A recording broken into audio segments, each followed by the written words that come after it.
conditions pour un dialogue inclusif? Qu'est-ce qu'on peut y tenir en amont?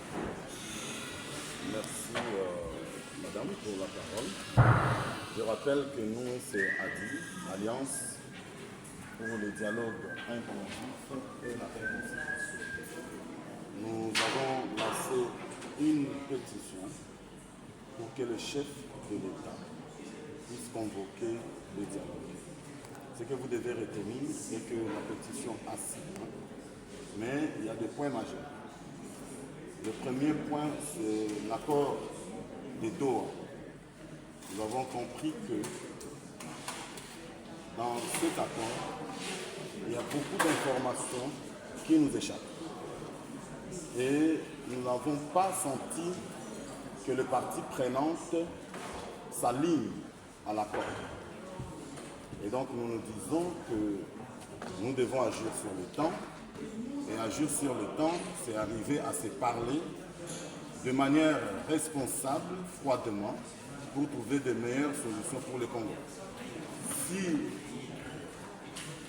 vous pouvez vous rappeler, la dernière fois que j'avais organisé la conférence, j'avais posé une seule question dans la salle.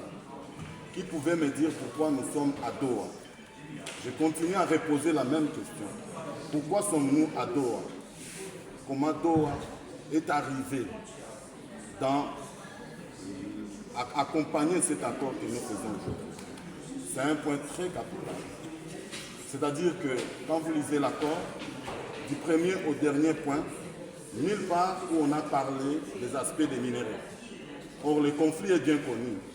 C'est un conflit autour de la gestion des minéraux.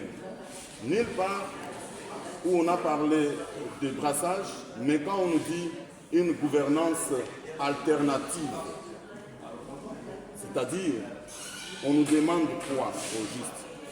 Si je peux même rentrer dans notre langue, le lingala, gouvernance en alternative, c'est-à-dire que donc y a Kambi lelo, ngana Kambi lobby, ou bien ngana Kambi un mois, ya Kambi un mois.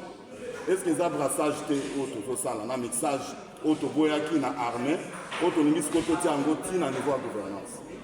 Nous pensons que le président de la République, il est encore dans ce privilège-là de son mandat et qu'il doit prendre des décisions responsables. Parfois, les gens pensent qu'on s'attaque au président. Non. Nous voulons que le président de la République, son Excellence, le président de la République, M. Fachi, puisse expliquer au peuple congolais ces accords. Parce que dans ces accords, le Congolais n'est pas, la communauté n'est pas, nous le peuple, on n'est pas représenté. Et quand on n'est pas représenté, c'est un danger. Ça, c'est le premier point. Il y a un autre point